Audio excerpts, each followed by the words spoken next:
Perkenalkan, nama saya Sylvia Ardenawati dari Fakultas Keperawatan Universitas Katolik Widya Mandala, Surabaya. Nah, kali ini saya akan membahas tentang prosedur batuk efektif dan nafas dalam. Oke, sebelum masuk ke prosedur tindakan, mari kita bahas tentang pengertian dari latihan nafas dalam dan batuk efektif. Yang pertama yaitu pengertian dari latihan nafas dalam adalah suatu metode bernafas dengan perlahan dengan menggunakan diafragma sehingga memungkinkan abdomen akan terangkat dan dada akan mengembang secara penuh. Kemudian yang kedua adalah latihan batuk efektif, yaitu suatu metode batuk dengan benar di mana pasien tidak akan mudah lelah karena dia akan meminimalkan energinya dan mengeluarkan dahak secara maksimal. Selanjutnya adalah tujuan. Yang pertama adalah merangsang terbukanya sistem kolateral, yang kedua adalah meningkatkan distribusi ventilasi, yang ketiga meningkatkan volume paru, yang keempat memfasilitasi dan meningkatkan pembersihan saluran nafas, dan yang kelima adalah memperbaiki fungsi diafragma. Oke, yang selanjutnya adalah indikasi. Yang pertama yaitu pasien dengan CPOD atau PPOK, yang kedua adalah pasien dengan emfisema, yang ketiga pasien dengan asma, dan yang terakhir yaitu pasien dengan bed rest. Kontraindikasi. Yang pertama yaitu pasien dengan pneumotoraks, yang kedua pasien dengan hemoptisis, yang ketiga pasien dengan gangguan sistem kardiovaskular, kemudian yang keempat pasien dengan edema paru, yang kelima adalah pasien dengan efusi pleura. Oke, kita masuk ke prosedur tindakan. Sebelum itu yaitu persiapan alat dan bahan. Yang pertama yaitu sarung tangan. Ini digunakan jika perlu, misalnya pasien menular seperti TB, seperti itu. Kemudian yaitu sputum pot. Ini biasanya di rumah sakit ada penutupnya. Kemudian ini adalah air minum.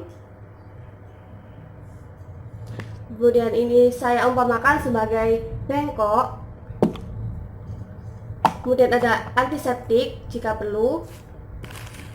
Dan ada tisu. Persiapan klien dan lingkungan. Yang pertama yaitu identifikasi klien. Misalnya, selamat pagi Bu, saya perawat Silvi, bisa sebutkan nama Ibu? Nah, setelah pasien menyebutkan nama, maka kita harus melihat di gelang tangan pasien. Kemudian yaitu jelaskan prosedur tindakan yang akan dilakukan. Misalnya, nah hari ini kita akan latihan nafas dalam dan batuk efektif. Tujuannya yaitu untuk mengeluarkan dahak secara maksimal.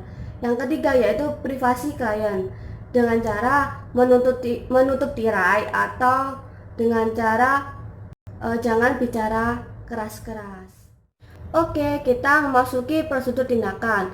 Nah, sebelum kontak dengan pasien, maka kita perlu cuci tangan terlebih dahulu menggunakan 6 langkah seperti biasanya. Setelah itu menggunakan sarung tangan jika perlu seperti tadi, yaitu pasien dengan penyakit menular. Nah, karena ini saya praktek sendiri, maka saya tidak akan menggunakan sarung tangan. Nah, setelah itu minta klien untuk meletakkan satu tangan di dada dan satu tangan di abdomen. Seperti ini. Kita biasanya menggunakan bantal.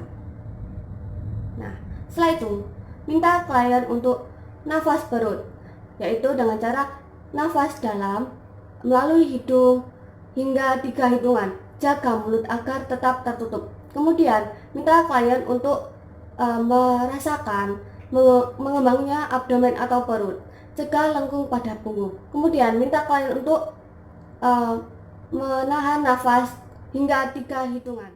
Itu minta klien untuk menghembuskan nafas melalui mulut dalam 3 hitungan dengan cara seperti meniup balon. Nah, setelah itu minta klien untuk merasakan mengepisnya abdomen dan kontraksi otot. Nah, minta klien untuk melakukan teknik nafas dalam ini secara berulang-ulang.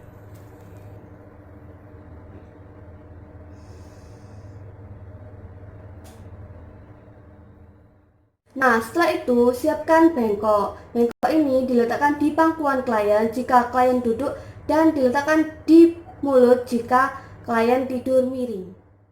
Selanjutnya adalah minta klien untuk melakukan nafas dalam 2 kali, dan yang ketiga adalah inspirasi, kemudian tahan nafas dan batukkan dengan kuat.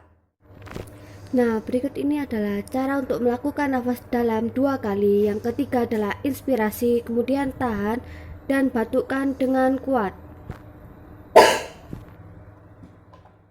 Nah, setelah dibatukkan dengan kuat, maka tampung lendir ke dalam sputum pot dan jangan lupa untuk menutup sputum pot. Kemudian adalah evaluasi tindakan.